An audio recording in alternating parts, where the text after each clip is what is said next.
I guess I'm back. Now, this channel started about 5 years ago, and at first it was a gaming tutorial channel. Basically, any game that I owned on my PlayStation and had, some basic understanding of, I did tutorials of. And that was mostly limited to Goat Simulator, but there were also a few tutorials on Call of Duty Black Ops 3 Zombies.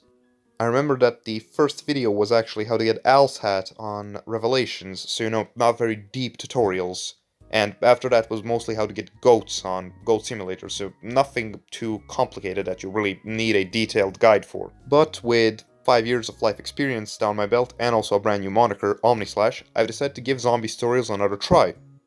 Now keep in mind all the methods that I use in this tutorial were developed and perfected over the past 5 years by the wonderful zombies community, far better at the game than I am, so big thanks to them. By no stretch of the imagination am I a pro, I'm more of an intermediate player myself, upper intermediate at best. But this video is something I had in my mind for the past week and really wanted to make it. I don't know if it'll help anybody exactly, but if it can help at least one person, it's good enough for me. And yeah, I hope you enjoy this video either way, and without stretching the intro any further, let's get on with the tutorial. Now, as soon as you spawn in, you want to check the gate to your left, and if behind it there's a double points, then you're good to go. If there isn't, then restart the level. Restarting takes a few seconds, and you really want that to be a double points. As you saw right there, I proned at the quick revive, which gave me 100 points, that's refunding, and I also opened the door. Then you want to look for the fumigator, which can spawn on the back of that truck, on that box, and on the wall, as it did for me. After that, you want to enter beast mode and do these things in quick succession. Right away, jump on the truck and make your way over to the staircase, then zap that electric box, go down, bash the gate, zap quick revive, and bash the box on the back of the truck. Then finally make your way over to the crane. You should have half of your beast mode left, and you want to return to human. Then grab the summoning key and head over for the crane to grab your first ritual item. After grabbing the first ritual item, 2 keepers will spawn in. You can choose to either kill them right away or guide them to the ritual room, and the latter might be better because after finishing the ritual, the 2 keepers, from what I remember, turn into zombies, which, more points for you. I chose to kill them right here. You can do whatever, because the strat will leave us with enough points to go around. What you want to do now is gather up all the round 1 zombies around this double points, and when they're all there, grab it. Then you want to kill all of them except for 1, and kill them in the most point-efficient way, which is 2 shots from the bloodhound to the leg, and 1 knife. Of course, you have to shoot them in the leg with a bloodhound. Chest shots will kill them faster, and any more than 2 shots to the leg will mean that they die. Also, I got really lucky here and got a second double points, which, extends the current double points. So with that, I decided to go down, repair the barrier, which gives some additional points. Basically, you'll want to repair any one barrier until it stops giving you points. That's a small boost, but a welcome one. After that, you want to head off and do the first ritual. Now, I just want to stress that you can do these steps in any order that you want. Like, you can kill all the zombies after the ritual or before it, it doesn't matter. What matters is that you follow the point efficiency kills, so basically you be conservative with the Bloodhound's ammo because you need it, it's your first and the base point maker. And as you can see during the ritual, I am shooting the keepers a few times for that extra boost of points, but you want to be really conservative with your ammo so that you'll have your point maker on round 2. But yeah, the ritual's done and I grabbed the gate worm, moving on to the second ritual. Now, the second district we'll be going to is whichever one you want. I usually look at those cracked bottles, and if it's red, I go there, because that means Juggernog is in that district. So if you're looking to secure some perks early on, look at those cracked bottles. But as you can see, I have more than enough points to open both doors, both the 1000 and 1251, and then we once again enter Beast Mode. We still have 2 more uses of Beast Mode on round 1, so here's the route that I usually use for canals. You'll first want to bash that box and bash the rift door next to it, then run over behind this corner, and behind that yellow fog, you zap this electric box. You can only enter that with Beast Mode. Then grapple onto that balcony over there, and be very quick about this because you'll have very little left on this route, and zap that electric box open. Now, there are more efficient ways or routes to this, but this is the one I usually use. So, feel free to experiment and find your own routes. Once again, grab the ritual item and 2 keepers will spawn in. I decide to kill them once again. Once again, I'll tell you that maybe saving them is the better method to use. But for this run, I did not save them, for the sake of time. Still, I ended up with just about enough points every single time. Now we head to the Ruby Rabbit. It's a bit hard, it's a bit tight, but not much of a problem on round 1. All keepers still take 1 knife, or like 2 free gunshots to take down, but you'll want to use your knife. So basically, run around the sacrificial table and knife any keepers that get in your way. So make sure that they don't form a large horde around you, and just run around the sacrificial table until the ritual ends. After grabbing that second gate worm, you'll want to run right back to spawn because a Margot will spawn in. And you'll want to run back to spawn because you want to buy the RK5. The Bloodhound is very weak and inefficient against the Margwa, and the RK5 is just a much better alternative to killing the Margwa. Plus, you'll want to save the Bloodhound ammo because you really don't want to count on point drops, you don't want to count on that max ammo. And I'm going to repeat myself, but the Bloodhound is not good for Margwas. The RK5 is an absolute lifesaver for Margwas because, like, 2 bursts of it destroy a Margwa's head, and the parasites that the Margwa will spawn die from 1 burst of the RK5, so a really good weapon. And the Margwa will look intimidating on your first go, but just so you know, it's not very difficult. Just keep your distance, aim at the heads, when it opens its mouth, the yellow stuff inside its mouth, aim for that, and it will be an excellent point picker. As you can see, I got a whole bunch of points from that Margwa. After killing the Margwa, make sure that you grab its heart, and also, right here I did the Sal de Luca Easter egg. Basically, head over to this store and look at that coat. It has a little paper hanging out of it, and if you cook a grenade so that it explodes right on the paper will teleport to your right, which will give you an extra 500 points. So, a good way of making up the points you spent on the RK5, and any point boost is welcome this early. Now for my next district, I decided to do Waterfront. Waterfront was always one of the hardest, and it always screwed up my runs, but now with the new strat that I will use is much easier.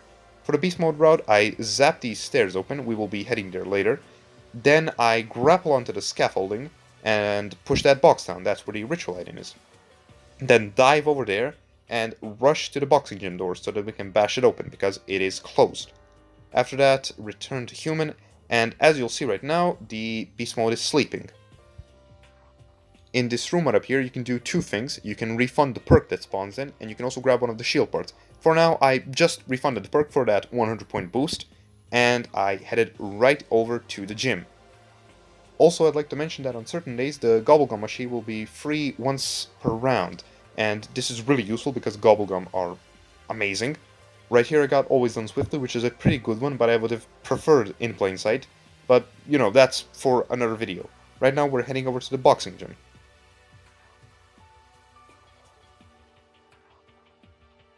Now, you'll have to forgive past me here, because in my haste I completely forgot to pick up the ritual item, so I had to shamefully walk back there and pick up that item. And I decided to, as atonement, keep this in the video. So, yeah, enjoy this little goof that I made before the 3rd ritual. Heading over to the boxing gym now, place the 2 items down on the table, and run right to this corner up the stairs.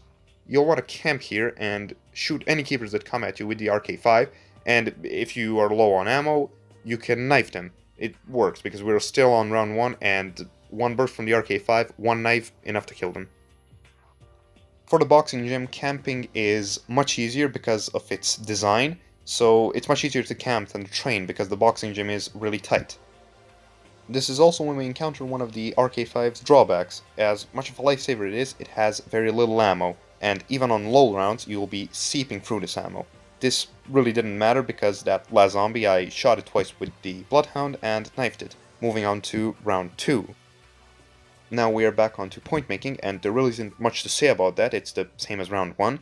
Right here I decide to refund stamina up to get that 100 points, I forgot to do that earlier.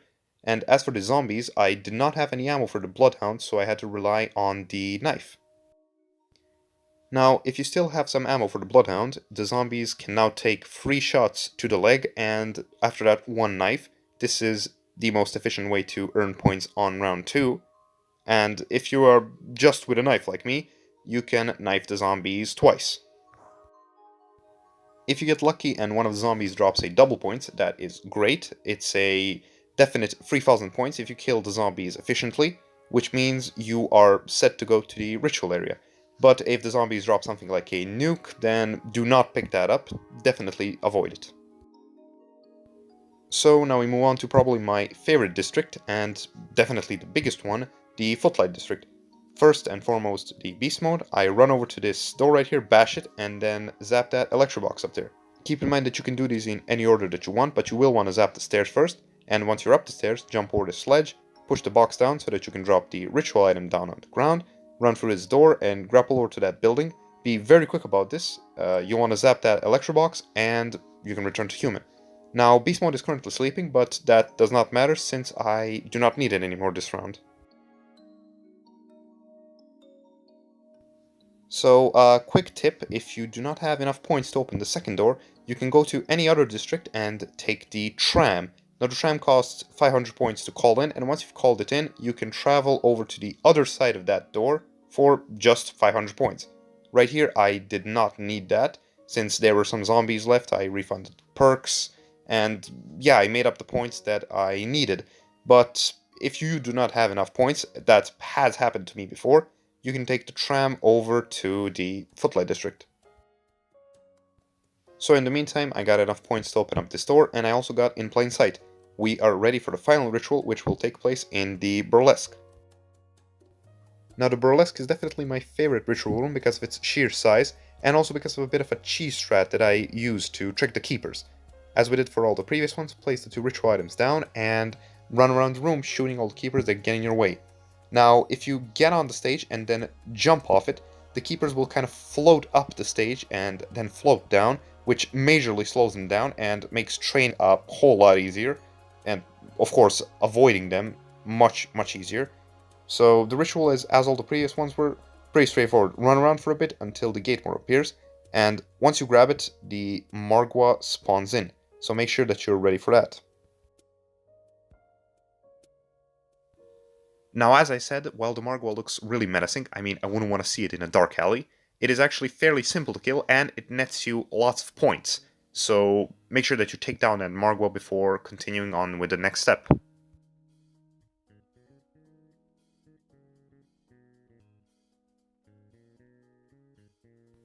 Now, after this next cut, which will happen right about now, the biggest heartbreak of this run happened, and that is that I advanced the round accidentally. It was probably the parasite exploding and killing the zombie, and this nearly made me restart the run, but I was too far in to restart. And let's think about it like this. The run is better off being flawed. It's flawed anyway. I'm not that good to have like a perfect run, but hey, it gives it a bit more personality. Anyway, once you enter the rift, head for that wall that I stood near. It will collapse if you have all 4 of the gate worms. And we are now heading on to the very last step, placing down the 4 gate worms. Now at first you will have only access to 2 podiums to place the gate worms on, but once you place 1 gate worm, a wall will form, and that wall you are able to wall run on it. Now this is a really neat gimmick, but it is very tricky sometimes. If there's an obstruction in the way, you can fall down, and falling down means that you die.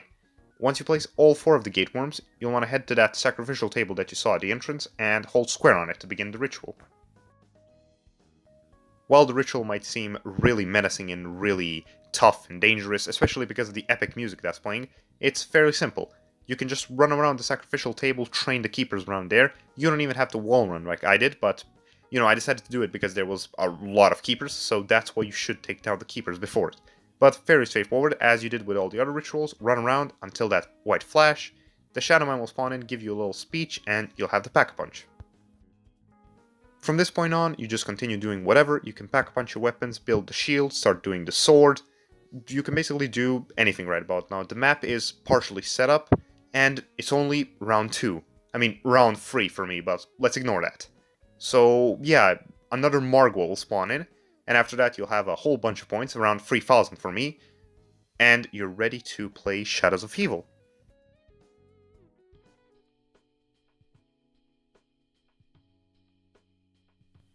That about does it for the video. So thank you very much for sitting through this whole thing, even if it's just my friends. Thank you for the support, and I do have a few more ideas in mind of what I can make.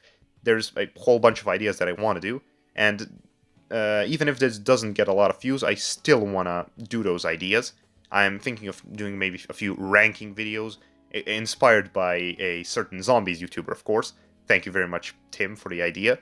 But I might make some multiplayer-themed videos even. I won't exclusively stick to zombies. I might even branch out to other games if I have some ideas in those fields. Once again, thank you very much for sitting through this whole thing. It was really enjoyable to make, and seeing any kind of support on these videos will make me really happy, of course, but that really doesn't matter in the end, because the journey to make it was really enjoyable. So I'll be signing off till the next video.